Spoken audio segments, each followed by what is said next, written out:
땅에 떨어지며 하늘은 두루마기가 말리는 것 같이 떠나가고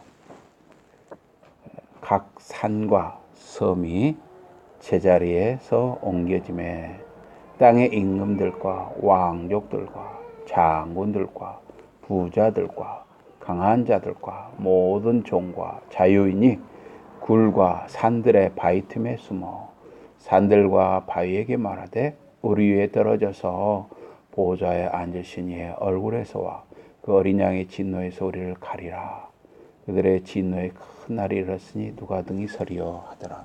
우리 7장 1절에서 3절 같이 읽겠습니다. 시작. 이 일 후에 내가 내 천사가 땅 내 모퉁이에 선 것을 보니 땅의 사방에 바람을 붙잡아 바람으로 하여금 땅에나 바다에나 각종 나무에 불지 못하게 하더라. 또 봄에 다른 천사가 신이 이용을 흑시고 열어서 땅과 바다를 해롭게 할 권세를 받은 네 천사를 향하여 큰 소리로 외쳐 이르되 우리가 우리 하나님의 종들의 이마에 인치기까지 땅이나 바다나 나무들을 해하지 말라 하더라. 아멘. 네, 오늘 이 시간 일곱인 두 번째입니다. 일곱인 두 번째. 서로 인사하시겠습니다. 반갑고 고맙습니다. 반갑고 고맙습니다. 고맙습니다. 예, 고맙습니다.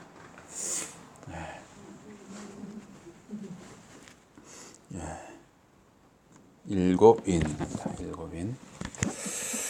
우리가 지난 시간에도 일곱인을 했는데 오늘은 그 6장 요한계시록 6장 12절부터 또 이어서 하겠습니다. 이 요한계시록 6장과 7장은 이 일곱인의 환상을 다루고 있습니다. 일곱인을 통한 이 환란을 다루고 있는데 여기 인은 seal이라고 했죠. seal, 도장, seal. 네. 지금은 이제 이 사인을 하죠. 도장 대신에. 근데 일단 일곱인의 환란인데 대환란이 지금 6장에서부터 시작되고 있습니다. 그래서 요한계시록 6장에서 18장이 요한계시록의 이제 그 중심 부분인데요. 이 대환란은 일곱인 6장에서 7장에 말하는 일곱인 그리고 8장에서 14장에 말하는 일곱 나팔 그리고 15장에서 18장에 말하는 일곱 대접 이 3중으로 이렇게 대환란이 나오고 있습니다. 그래서 일곱인은 이제 8장 1절에서 일곱 나팔로 이제 좀 이어지는 것이죠. 그래서 그 8장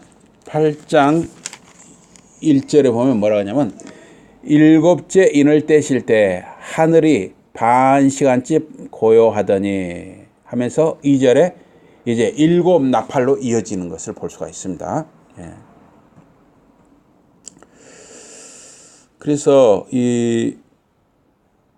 또 이 일곱 나팔은 이 11장 15절에 보면 11장 15절에 이런 말씀이 있어요.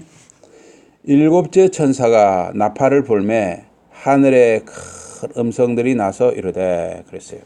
그러니까 일곱인이 이 일곱 나팔과 일곱 대접으로 이렇게 연결이 되는 것을 우리가 볼 수가 있죠. 예. 그래서 이 땅 위의 환란들은 하늘 위에 이 구원의 환상들하고 서로 대조가 되죠. 예. 구원과 환란이 이렇게 대조를 이루고 있습니다. 그래서 제1 환란이 될 이 일곱인의 심판에 대해서 먼저 우리가 알아야 하는데 이 일곱인은 예수 그리스도께서 재림하시기 전에 예수 그리스도가 다시 오시기 전에 일어날 이제 세상의 마지막 사건, 종말적 사건입니다. 예. 그래서 이 일곱인을 해석하는 열쇠, 일곱인이 무엇냐를 아는 열쇠는 공관복음서를 참고해야 돼. 공관복음서. 공관복음서는 뭘 가리킵니까? 공관복음서. 마태, 마가, 누가. 예. 마태, 마가, 누가를 공관복음서라고 하거든요. 공관이란 건 뭐냐면 비슷하다는 거예요. 비슷해. 그래서 관자가 하면 꿰일 관자예요. 꿰일 관자. 공자는 공통적으로 이렇게 이어진다 하는 것이죠. 공관복음서. 그래서 공관복음서에 소계시록, 작은 계시록이라는 부분이 있어요. 예, 예. 요한계시록은 이제 어떻게 보면 전체 계시록, 전체 큰 계시록이라 할 수 있고, 마태복음, 마가복음, 누가복음에 보면 작은 계시록이 나오고 있습니다. 소계시록. 그래서 이 소계시록은 마태복음 24장, 마가복음 13장, 누가복음 21장, 이 부분이 요한계시록 6장 2절에 17절과 비교가 되고 있어요. 그래서 마태복음 24장 6절에서부터 9절, 또 29절, 또 마가복음 13장 7절에서 9절, 24절에서 25절, 또 누가복음 21장 9절에서 26절이 요한계시록 6장 2절에서 17절과 비교할 수 있다 하는 것이에요. 그래서 이거를 이렇게 비교해는 곳이 있는데, 이제 우리 요한계시록에 보면 전쟁의 승리자로 흰 말이 나오죠. 흰 말을 탄 사람이 나오잖아요. 그게 이제 그 전쟁을 나타내고 있습니다. 그래서 마태, 마가, 누가복음에도 이 전쟁에 대해서 나오고 있어요. 요한계시록 보면 붉은 말이 나오죠. 붉은 말, 전쟁. 그래서 마태, 마가, 누가, 요한에도 이 국제 전쟁에 대해서 나옵니다. 또 요한계시록의 6장에 보면 검은 말이 나오잖아요. 검은 말. 검은 말은 뭘 상징합니까? 기근, 가뭄, 기근을 상징해요. 그런데 공관복음, 마태, 마가, 누가, 요한에도 기근이 나오죠. 또 요한계시록 보면 질병과 죽음 해서 청황색 말이 나와요. 청색과 황색이 섞여진 말. 이거는 질병과 죽음을 가리키는데 누가복음에서도 질병이 나오죠. 또 요한계시록에 보면 순교자, 핍박과 순교자가 나옵니다. 역시 마태, 마가, 누가, 요한에 똑같이 이 핍박이 나오고 있어요. 또 우리 요한계시록에 보면 이제 지진이 나오고, 또 하늘에 막 별들이 떨어지고 이게 나오죠.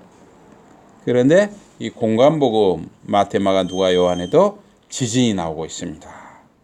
이와 같이 이 약간의 순서상의 차이는 있지만 마태, 마가, 누가, 요한의 이 소계시록과 요한계시록 6장의 이 전쟁의 승리, 전쟁, 기근, 질병과 죽음, 핍박, 지진, 이런 것이 아주 유사한 것을 볼 수가 있어요. 그래서 이 7가지 인, 7가지 도장, 이 7가지 실이 가리키는 사건들은 시대적으로 보면 여러 차례 반복된 거예요. 어떤 한 시대, 어떤 한 시점에서만 일어난 것이 아니라 여러 시대에 반복이 된 것이에요. 그래서 우리 세계 역사를 보면 그 큰 전쟁이라든가 이런 것이 많이 있었죠. 우리가 가까이는 우리나라에서도 뭐가 있었습니까? 가까이서는 1980년에 이 광주에 군인들이 민간인들을 이렇게 학살한 거, 또 1950년에 6.25 전쟁이 일어난 거, 또 세계적으로 보면 제1차 세계대전, 2차 세계대전, 그 외에도 이렇게 역사적으로 보면은 굉장히 크고 작은 전쟁이 많이 일어났습니다. 그것뿐만 아니라 이 질병, 전염병, 이렇게 70년대 이런 데 보면 콜레라, 이런 게 굉장히 좀 무서운 병이었어요. 콜레라, 이런 전염병. 근데 유럽 이런 데서는 이 패스트, 쥐가 옮기는 거예요. 패스트라는 질병. 또 이 기근, 가뭄. 우리나라에서도 지금은 이제 참 하나님 은혜로 많이 좋아졌는데 전에 보릿고개라는 게 있었죠. 보릿고개. 그래서 이 보리가 이제 보리 수확을 하기 전에가 제일 어렵다 이거예요. 먹고 살기가. 예. 유일성도님 보릿고개 경험해 보셨습니까? 그렇게 경험 안 해보셨어요? 그렇게 어렵진 않았습니까? 하여튼 옛날에 보릿고개라는 게 있었어요. 예. 보릿고개라는 게 있었습니다. 예. 어쨌든 이 또 그런 전쟁이라든가 기근이라든가 질병이라든가 또 지진. 가까이 일본에서도 이게 10여 년 전에라 이렇게 지진이 나서 많이 큰 일이 있었죠. 그래서 이런 것들이 딱 어느 한 시점, 어떤 한 시대만 딱 일어나는 것이 아니라 역사적으로 보면 이렇게 반복적으로 계속 일어나는 것을 볼 수가 있습니다. 그러나 주님의 재림, 예수님이 다시 오시기 직전에 최후의 대환란 때에 여기 요한계시록이라든가 마태, 마가, 누가, 요한에 나온 이 소예언들, 소계시록 이런 것이 이 예언이 최종적으로 이제 성취가 되는 것이에요. 지금까지 이런 비슷한 일들이 많이 일어났지만 예수님 다시 오시기 직전에, 예수님 재림하기 직전에 최종적으로 요한계시록 6장, 7장이라든가 또 마태, 마가, 누가, 요한에 나온 소계시록 이런 것들이 이제 최종적으로 예수님 재림 직전에 이루어진다 하는 것입니다. 그래서 재림의 때는 예수님께서도 말씀하셨잖아요. 이 재림의 때, 예수님이 다시 오실 때는 예수님 자신도 모른다고까지 말씀하셨어요. 하나님 아버지만 아신다 그랬어요. 그래서 이제 아마 예수님도 삼위일체 하나님이시기 때문에 예수님이 모른다 하는 것은 그러면 하나님으로서 전지하시지 않으시잖아요. 그래서 예수님이 모른다는 것은 어떤 권한상으로 삼위일체 하나님의 이 권한상으로 성부 하나님 아버지께서 예수님 다시 오시는 때를 또는 심판의 때를 결정하신다 이런 의미라고 할 수가 있습니다. 그래서 계시록 6장 11절에 주님께서 순교자들 각자에게 흰 두루마기를 주시면서 말씀하시죠. 아직 잠시 동안 쉬되 저희 동무종들과 형제들도 자기처럼 죽임을 받아 그 수가 차기까지 하라 그랬어요. 그래서 이 순교자들이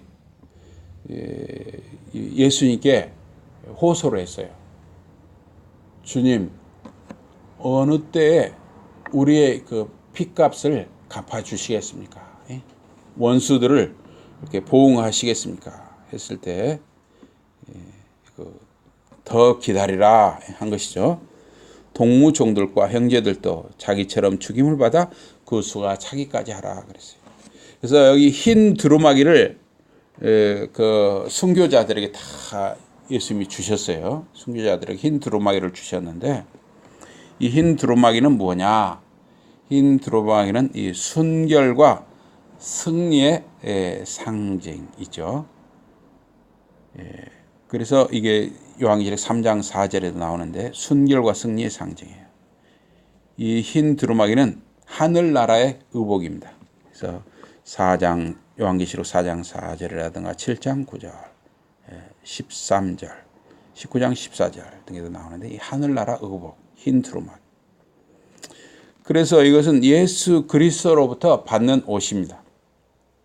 그리스도의 십자가의 피의 속죄로 씻음을 받은 것을 믿는 자들이 입는 옷, 이게 바로 흰 두루마기 옷이죠.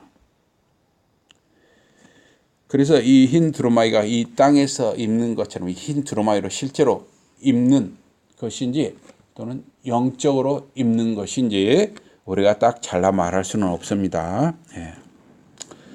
그래서 사죄를 받고, 그러니까 죄 용서를 받고 승리한 자들은 하나님의 창조하신 그 근본 모습으로 돌아가서 이제 우리 주님과 동행한다는 거예요. 그래서 하나님의 창조하신 근본 자세, 근본 모습으로 돌아간다는 것은 아담과 하와가 불순종하여 죄를 짓고 에덴 동산에서 쫓겨나기 이전에, 아담과 하와가 죄를 짓기 전에 하나님 아버지와 이렇게 교제하는 관계였잖아요. 이제 이런 관계로 돌아간다는 것이죠. 우리 성도님들이 다 예수님의 십자가 피를 믿고 이 흰 두루마기를 입음으로 이제 우리가 주님과 동행하는 삶을 사는 것이죠. 그래서 그리스도께서 순교자 각 개인에게 흰 두루마기를 주신 것은 이 승리와 영원한 생명을 보장하시고 위로하시는 것입니다.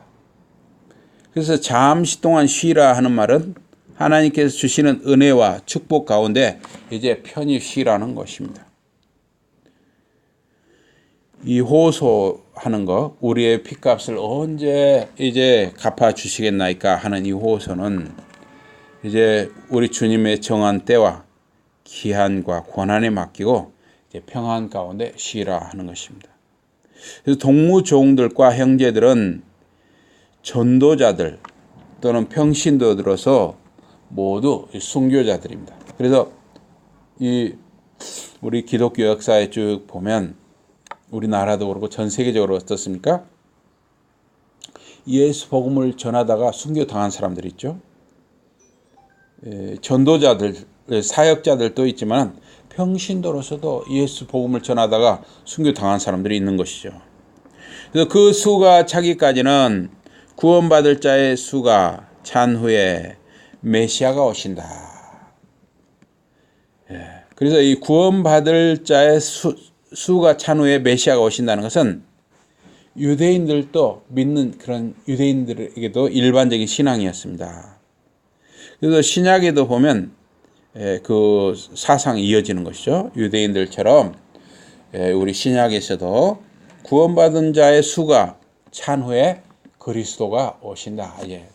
다시 오신다. 재림하신다 하는 사상이 있는 것이죠. 그래서 바울은 로마서 11장 25절에서 이방인의 충만한 수가 들어오기까지 이스라엘의 털은 완악하게 된 것이라 말합니다. 그래서 유대인들이 이렇게 그리스도를 안 믿고 그리스도 예수를 안 믿고 마음이 완악한 것은 이제 이방인들, 유대인이 아닌 이방인들 중에 충만한 수, 구원받는 자가 충분히 다 차서 들어오기까지 유대인들이 완악하게 된다 하는 것이죠. 그러면 이 말씀은 다시 말하면 유대인들 중에서도 구원받을 자들이 있다는 것이죠. 정한 때가 되면. 그리고 현재도 유대인들 중에서도 믿는 사람들이 있어요. 메시아닉 주도 있죠. 머사야닉 주 해서 유대인들도 믿는 사람들이 계속 늘어나고 있습니다. 6장 12절에서 17절은 여섯째 인으로 천지의 변동을 묘사하고 있어요. 그래서 이렇게 소계시록 마태복음 24장 8절 29절에 묘사한 것과 유사한데 마태복음 24장 8절에 이런 말씀이 있죠. 이 모든 것이 재난의 시작이라. 또 마태복음 24장 29절에 보면 그날 환난 후에 즉시 해가 어두워지고 달이 빛을 내지 아니하며 별들이 하늘에서 떨어지며 하늘의 권능들이 흔들리리라 하는 말씀이 있어요. 그래서 어린 양 예수 그리스도께서 여섯째 인을 떼실 때에 큰 지진이 나고 해가 총담같이 검어지고 온 달이 피같이 된다 그랬어요. 여기 총담이란 말을 여기 개역 개정에서는 좀 쉽게 설명을 했어요. 쉽게 설명을 했어요. 검은 배, 검은 실로 짠 배옷이다 이거죠. 총담. 검은 그 실로 짠 그 배옷 상복으로 입는 거. 그것이 총담같이 붉어지고 그랬어요. 그래서 그 보면 유럽이라든가 서양에 보면 그 장례식에 검은 옷을 입잖아요. 지금 우리나라도 이제 양복, 까만 양복을 이제 입는 경우가 많아졌는데, 우리는 어땠어요? 그 전에는 지금 전통적으로는 약간 흰색이죠. 약간 누르스름한 것도 있고, 그런 걸 상복을 했었습니다. 예. 그런데 이 성경에서는 뭐냐면 그 총담은 이 굵은 배로 상복에 사용되는데 여기서 검은색인데, 그 이사야서 50장 3절에 보면 내가 흑암으로 하늘을 입으며 굵은 배로 덮느니라 하는 표현이 있습니다. 그래서 계시록 6장 13절에 보면 하늘의 별들이 무화과 나무가 큰 바람에 흔들려서 설익은 열매가 땅에 떨어지듯이 떨어진다 그랬어요. 또 계시록 6장 14절에 하늘은 책이 말리듯이 사라지고 산과 섬도 제자리에서 옮겨진다 그랬어요. 그래서 산과 섬이 제자리에서 옮겨지는데 얼마만큼 옮겨지는지, 1m가 옮겨지는지 1km가 옮겨지는지 그건 알 수가 없는 것이에요. 얼마만큼 그렇게 옮겨지는지. 실제로 이렇게 그 지금도 그런 뉴스가 나오잖아요. 어떤 지진, 특히 바다 이런 데 지진이 나잖아요.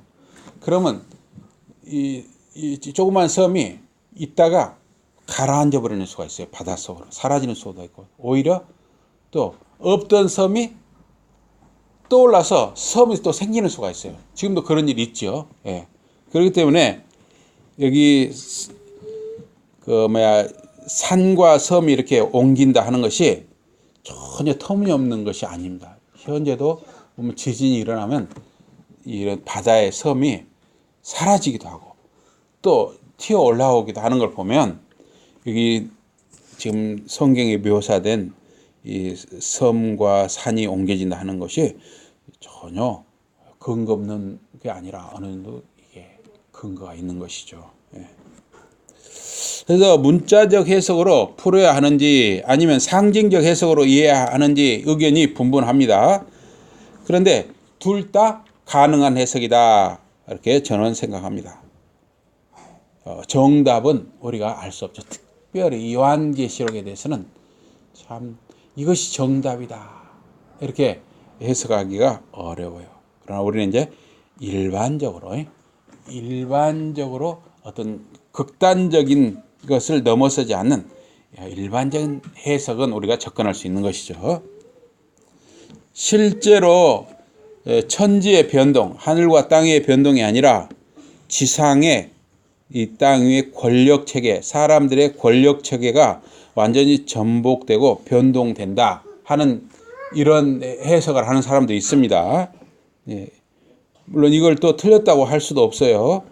예루살렘 멸망 4세기에 콘스탄틴 대제의 대혁명이 있었어요. 그러니까 그 전까지는 로마에서 기독교를 박해하는 일들이 많았거든요.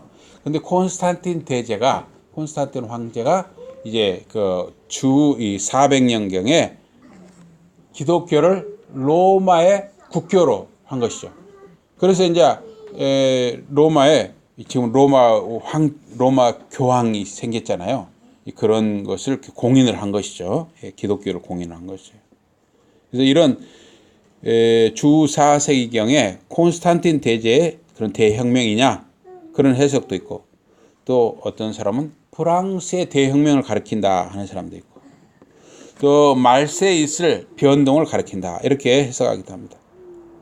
근데 베드로후서 3장 10절에 보면은 그러나 주의 날이 도적같이 오리니 그 날에는 하늘이 큰 소리로 떠나가고 체질이 뜨거운 불에 풀어지고 땅과 그 중에 있는 모든 일이 드러나리로다 하는 말씀이 있어요. 그래서 이 성경에 있는 말씀들을 이렇게 문자적으로 해석할 것이냐, 상징적으로 해석할 것이냐, 이렇게 의견이 분분한데 어느 쪽으로도 틀렸다 말하기는 어려운 것입니다. 그래서 큰 지진이 일어나는 것은 종말의 전통적인 묘사예요. 그래서 실제로 어떤 큰 사건이 일어나기 전에는 지진이 일어나는 수가 많아요. 지진. 예. 그래서 지진이 좀 자주 일어나고 하면은 뭔가 큰 일이 일어날까 보다. 역사상으로도 보면 사람들이 이렇게 두려워하는 것이죠. 실제로 그래 왔으니까 앞으로도 그렇다는 것이죠. 그래서 성경에서도 특히 이 큰 지진이 일어나는 것은 어떤 환란이라든가 종말을 묘사하는 것입니다. 하늘과 땅의 이 변동하는 모습을 하나하나 설명하기는 어렵습니다. 확실한 것은 종말에, 이 세상의 끝날에 큰 혼란과 변동이 있다 하는 것은 확실하다는 것입니다. 여기 15절에도 보면, 요한계시록 6장 15절에 보면 땅의 임금들, 왕족들, 장군들, 부자들, 강한 자들, 각 여러 종들, 자주자들은 평민들 또는 자유인들, 이런 사람들이 모두 당황한다 그랬어요. 땅은 불신앙의 사람들을 상징하는 거예요. 땅은 불신앙의 사람들을 상징합니다. 그래서 하나님의 심판 앞에서는 높은 자나 낮은 자나 강한 자나 약한 자나 부자나 가난한 자나 모두 똑같이 차별 없이 심판을 받는다 하는 것입니다.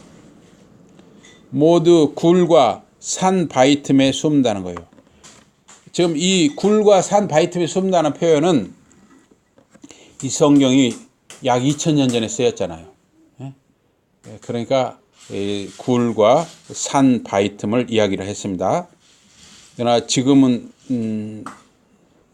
지금 만약에 성경을 쓴다면 좀 더 다른 표현을 쓸 수도 있겠죠. 지하 방공호에 숨는다든가 또는 일부러 지하철을 깊이 파잖아요. 유사시에는 그 속으로 들어가는 거예요. 지하철 밑으로 들어가는 거예요. 숨는 거죠. 지하철로 숨는다든가 이런 표현도 나올 수도 있죠. 이거는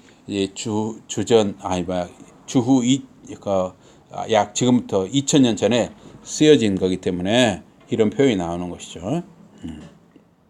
주후 1세기경에 쓰여진 거기 때문에 요한계시록.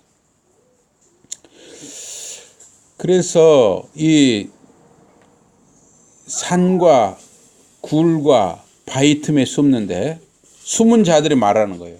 너무 큰 환란, 괴로운 환란이 오니까 뭐라고 하냐면 산들아 바위들아 우리 위에 떨어져서 보좌에 앉으신 분의 얼굴과 어린 양의 진노로부터 우리를 숨겨다오. 참으로 그분들의 진노와 큰 날이 왔으니 누가 설 수 있겠느냐. 이런 아주 무서운 환란이 온다는 거예요. 이것은 순교자들의 호소와 대조가 되고 있습니다. 순교자들은 하나님께 신원을 호소했죠. 자기들의 핏값을 갚아달라고 하나님께 원수를 갚아달라고 순교자들이 호소를 했어요. 그래서 이 호소와 땅의 불신자들이 굴과 산과 산의 바위에게 죽음을 호소하는 것과는 대조를 이루고 있어요. 어떤 참혹한 죽음도 하나님의 진노 앞에 서는 것보다는 한결 낫다는 거예요. 하나님의 진노는 그만큼 무섭다는 것입니다. 여기서 사랑의 하나님은 진노의 하나님으로 나타나고 있습니다. 사랑과 관용의 시기가 지나면 가차없는 냉혹한 심판이 전개된다. 우리가 생각할 때 우리 하나님은 항상 사랑의 하나님이야.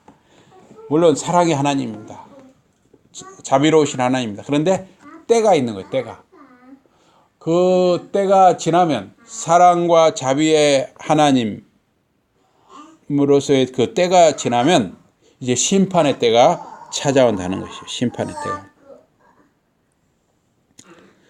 어린 양이 진노한다고 말하고 있습니다. 어린 양은 희생과 온유의 상징이잖아요. 그러나 어린 양이 한번 진노하면 막을 길이 없다는 것입니다. 어린 양 그리스도 예수는 이미 십자가에서 속죄의 희생이 되셨습니다. 온유한 본성을 어겨서 어린 양이 진노하시는 것은 이제 사랑과 관용의 시기가 지나간 것을 뜻하여 이제 심판 때가 되면 하나님 아버지뿐만 아니라 어린 양도 함께 그 심판을 하시면서 진노를 하신다는 것입니다. 그래서 그리스도께서 심판을 주관하셔요. 하나님 아버지께서 어린 양 예수 그리스도에게 심판의 전권을 주셨다 하는 것입니다. 그래서 하나님 아버지께서 어린 양 예수 그리스도께 심판을 맡기시고 그래서 여기 어린 양의 진노라는 표현이 자연스러운 것입니다. 그래서 요한복음 3장 36절에 보면은 아들을 믿는 자는 영생이 있고 영원한 생명이 있고 아들을 순종하지 아니하는 자는 영원한 생명을 보지 못하고 도리어 하나님의 진노가 그 위에 머물러 있느니라. 이 진노, 이거는 이제 그 헬라어 성경에서 오르게라고 표현하였어요. 오르게라는 이 진노는 아주 깊고 영구적인 노를 말해요. 일시적으로 끝나는 노가 아니라 영원한 진노를 가리킵니다. 그러나 이것은 순종하는 자들, 예수 그리스도 어린 양을 믿는 자들에게는 해당이 안 되는 것이죠. 이 영원한 진노, 이 깊은 진노는 땅의 불신자들에게 해당되는 것입니다. 진노의 큰 날은 하나님의 최후의 심판의 날인 것입니다. 진노의 날도 심판의 날인 것입니다. 진노의 큰 날은 그 최대의 강조적인 표현이에요. 진노뿐만 아니라 큰 날이에요. 진노의 큰 날. 이게 아주 최대 강조하는 표현이죠. 누가 능히 서리어라는 말은 미리 믿음으로 준비하는 삶을 살지 못하면 그 심판을 견딜 수 있는 길이 없다 하는 것입니다. 그래서 7장, 요한계시록 7장은 마지막 7째 인이 떼어지기 전에 하나님의 구원의 방편을 묘사하고 있습니다. 7장 1절에 보면 네 천사가 땅 네 모퉁이에 서 있다 그랬어요. 바람을 맡은 천사들이죠. 그래서 요한계시록 14장 18절에 보면 불을 맡은 천사가 나와요. 또 요한계시록 16장 15절에 보면 물을 맡은 천사가 나와요. 바람, 물, 불 이를 다 각기 맡은 천사들이 있다는 것입니다. 그래서 바람이나 불이나 물 등의 자연계를 맡은 천사들이 나오고 있습니다. 그래서 이 사는 땅 네 모퉁이라고 그랬죠. 이 사는 땅의 숫자예요. 땅의 숫자. 그래서 사방의 바람은 동서남북 전 세계의 바람을 가리킵니다. 그래서 세계의 종말에는 큰 지진과 큰 바람의 재난, 즉 우리나라는 이 태풍으로 익숙하죠. 태풍. 이걸 이제 영어로 타이푼이라고 하죠. 타이푼. 또 미국에서는 뭐라 합니까? 하리케인이라고도 하고 또 토네이도라고도 하죠. 다 큰 바람의 재난인 것입니다. 그래서 땅, 바다, 각종 나무는 이 바람의 해를 받을 대상들이에요. 큰 바람이 불면은 땅이나 바다나 각종 나무가 피해를 입어요. 그래서 그 땅과 바다와 각종 나무가 있는 곳에는 어째요? 사람들이 살잖아요. 또 생물들이 살고 있잖아요. 그래서 땅과 바다와 각종 나무가 큰 바람의 해를 받는다 하는 것은 거기 살고 있는 사람들과 동물들, 생물들이 이 큰 바람에 피해를 받는다 하는 뜻이 되는 것입니다. 그래서 이 천사들은 큰 바람이 땅과 바다와 각종 나무와 거기 사는 사람들과 생물들에게 피해를 입히지 못하도록 바람을 억제하는 역할을 해요. 일시적으로 억제하는 역할을 합니다. 왜냐하면 하나님의 택한 신자들이 인침을 받기까지 하나님의 택하신 자들이 이제 어린 양 예수를 믿고 다 그 수에 들어오기까지 바람의 피해를 일시적으로 어느 기간 동안 중지시키는 것입니다. 그래서 외경, 성경에 보면 정경이 있고 외경이 있잖아요. 이 창세기부터 요한계시록까지 몇 권입니까? 성경이 구약 39권, 신약 27권, 66권이죠. 39, 27, 66권이에요. 이걸 정경이라고 그러고, 이 정경에 들어가지 못한 또 성경들이 있어요. 그걸 외경이라고 그래요. 천주교에서는 그걸 다 하나의 성경으로 봤죠. 외경까지도. 그래서 그런데 이제 외경에도 보면 참고할 것들이 있어요. 외경에 보면 바룩서라는 게 있어요. 바룩서.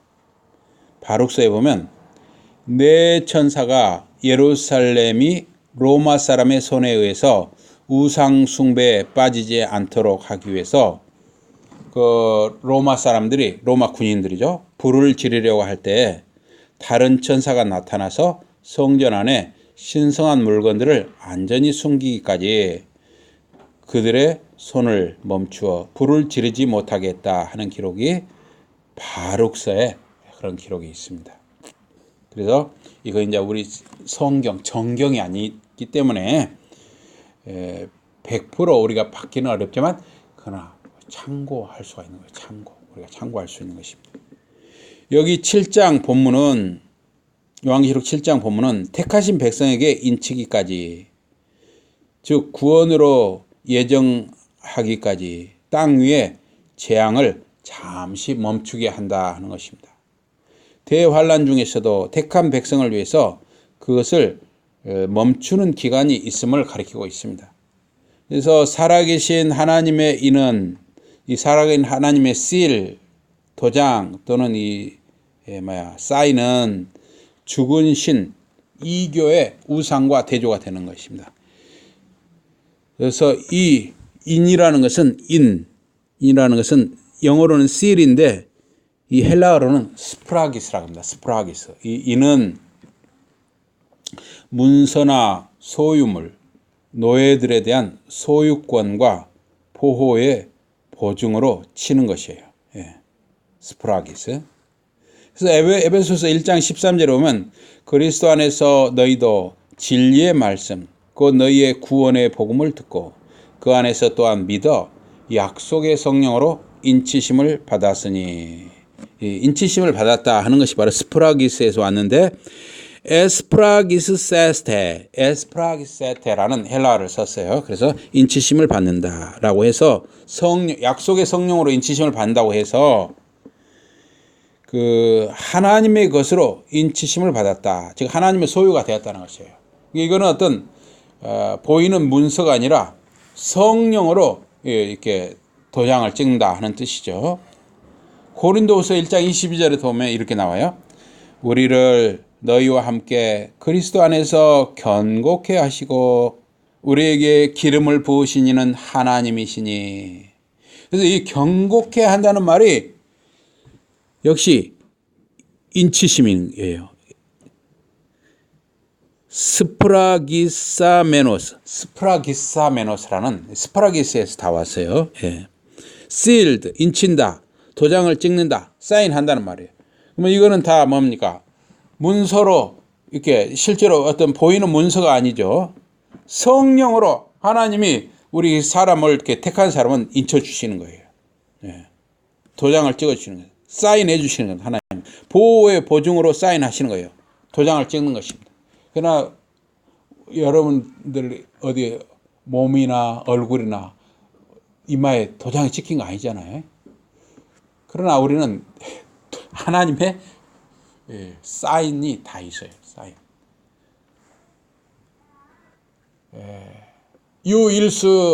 유일수야 너는 내 것이다 하고 하나님이 딱 도장을 찍어 주신 것이 다 있어요. 또 우리 조윤기 너는 내 것이다 하고 하나님이 다 도장을 찍어 준 것이죠.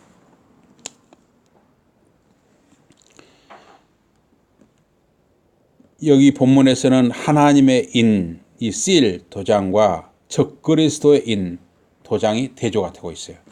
적그리스도인이 요한계시록 13장 6절에 나오고 있거든요. 그래서 하나님의 도장과 적그리스도의 도장이 대조가 됩니다. 요한계시록 13장 16절에 보면 적그리스도가 모든 자, 곧 작은 자나 큰 자나 부자나 빈궁한 자나 자유한 자나 종들로 그 오른손에나 이마에 표를 받게 하고라는 말이 나오고 있습니다. 우상에게 절하고 섬겨야 표를 받고 경제활동이 가능해진다는 거예요. 그래서 하나님이 인치하신다, 보증하신다, 보호하신다 하는 사상은 구약에서 출애굽 시에 유월절의 피를 문설주에 바른 일이 있죠. 출애굽기 12장에 보면. 그래서 이제 애굽에서 나오는 그 전날 밤에 어떻게 했습니까? 하나님의 말씀을 믿는 자들은 다 양을 잡아서요. 양의 피를 문의 기둥에 다 발랐어요. 문 기둥, 문 위에, 문 기둥 위에랑 하랑 문에 다 발라가지고 그 피, 어린 양의 피를 보고 죽음의 천사가 그 집은 들어가지 않았죠. 어린 양의 피를 바르지 않은 집들, 애굽 집들은 다 그날 밤에 큰 통곡 소리가 들렸죠. 장자, 큰아들이 죽고 짐승의 첫 새끼들이 다 죽었어요. 그래서 큰 통곡 소리가 들렸다 그랬습니다. 바로 그 출애굽기 12장이 바로 이 하나님의 인 도장의 가장 최초의 사건이라고 할 수가 있습니다. 좀 더 거슬러 올라가면 또 무슨 사건이 있을까요? 창세기에 나오죠. 창세기 12장 이후에 보면 창세기 15장과 17장 여기 보면 뭐가 나옵니까? 너와 내 집안에 있는 남자들은 또 난지 8일이 지난 남자들은 다 죠. 할례를 하라겠죠. 할례. 이 할례도 어떻게 보면 일종의 하나님의 도장이라고 할 수가 있습니다. 신실한 자는 창조 이전에 인치심을 받아서 도장을 받아서 메시아 시대 축복을 보장받았다는 기사가 또 외경 에스드라서에 또 나오고 있습니다. 또 그 외경 솔로몬의 시가서라는 게 있거든요. Psalms of Solomon이라는 게 또 있습니다. 거기 보면 의로운 자들은 재앙을 받지 않게 이마에 인친다는 그런 기록이 있습니다. 이런 것도 참고할 만합니다. 그래서 천지의 대변동, 요한계시록 6장의 이 천지의 대변동 6장 12절 17절에 이 천지의 대변동 이후에 따른 이 인치심은 이 소계시록에서는 마태복음, 마가복음, 누가복음에 나오는 소계시록에서는 재림시 성도들의 소집에 해당된다 했어요. 마태복음 24장 31절. 그래서 마태복음 24장 29, 30, 31절에 보면 이런 말씀이 있어요. 29절에 마태복음 24장 29절에 해가 어두워지고 달이 빛을 내지 않고 별들이 하늘에서 떨어지며 하늘의 권능들이 흔들린다. 또 30절에 보면 그때 인자의 징조가 하늘에서 보이고 그때 땅의 모든 족속들이 통곡하고 그들이 인자가 예수님이 구름을 타고 능력과 큰 영광으로 오는 것을 보게 된다 그랬습니다. 그래서 마태복음 24장 31절에 24장 29절 31절 이게 소예언서죠. 소계시록이죠. 저가 큰 나팔 소리와 함께 천사들을 보내리니 저희가 그 택하신 자들을 하늘의 끝에서 저 끝같이 사방에서 모으리라. 그래서 종말에 택한 성도들을 다 모은다, 소집한다는 거예요. 또한 유대인들이 회개하여 돌아오는 종말적 사건, 로마 11장 1절에 12절과도 비교가 되고 있죠.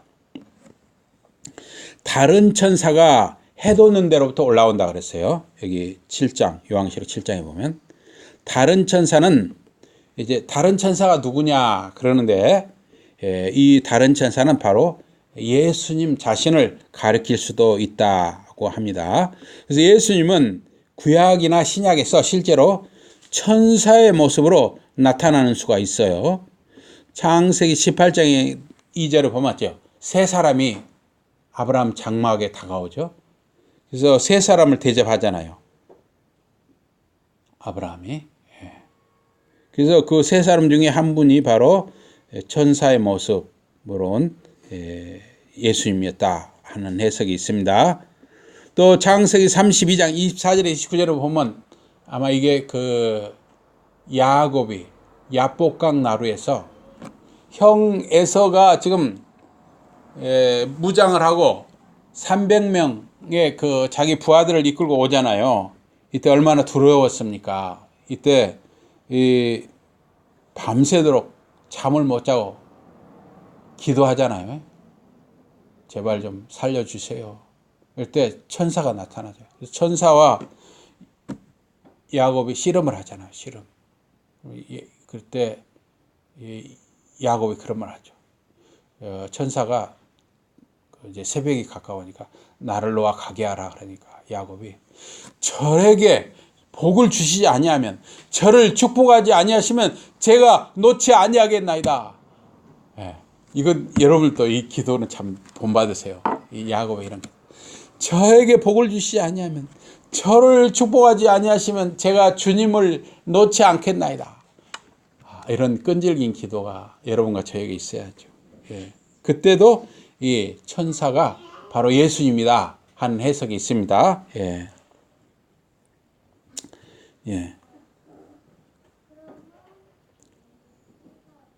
그리고 다니엘서 3장 25절이나 12장 6절에도 나오고 있습니다. 그래서 해 돋는 데서라는 표현은 이 태양이 동쪽에서 뜨잖아요. 동쪽에서 올라와서 전 세계를 비추듯이 의에 비치신 예수님의 빛이 전 세계를 비추는 것이죠. 그래서 요한복음 1장 9절에 보면은 참 빛, 그 세상에 와서 각 사람에게 비치는 빛이 있었나니 라고 하고 있습니다. 하나님의 성전 입구는 동쪽을 향하게 했죠.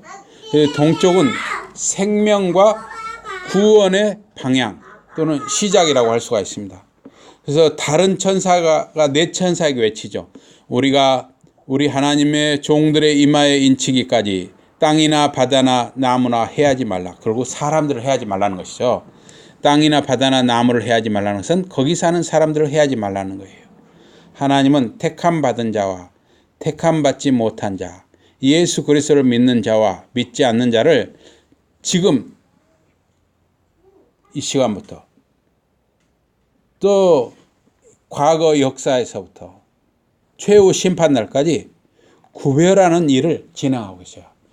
이 세상의 역사는 택한 자와 택함 받지 못한 자를 구별하는 역사라고 할 수가 있어요. 우리가 지금 이 시간에 이렇게 교회 안에 앉아서 하나님 아버지 앞에 나와서 예배하는 자와 예배하지 않는 자가 구별이 됐잖아요. 이런 구별의 모습이 계속 진행이 되는 거예요. 이것이 바로 하나님을 택하는 자와 하나님의 선택받은 자와 하나님의 선택받지 못한 자를 구별하는 역사라고 할 수가 있습니다. 그래서 요한계시록도 역시 바로 택한 자와 택함 받지 못한 자를 구별하는 내용이라고도 말씀할 수 있습니다. 우리 기도하겠습니다. 하나님 아버지, 저희들에게 은혜를 주시고 어린 양 예수 그리스도를 주님으로 믿는 그런 은혜를 주시고 저희들이 하나님 아버지 앞에 나와서 택함 받은 자로서 예배할 수 있는 은혜를 주심을 참으로 감사드립니다. 우리가 살아가는 것은 우리가 예배하고 성도로 살아가는 것은 택함 받은 자로서 구별되어가는 역사인 줄 믿습니다. 이 구별됨의 역사에 참여하는 성도 한 사람 한 사람으로서 감사와 은혜를 항상 간직하며 우리가 항상 소망과 큰 그러한 확신을 가지고 살아가게 하여 주시옵소서. 예수 이름으로 감사 기도드리옵나이다. 아멘.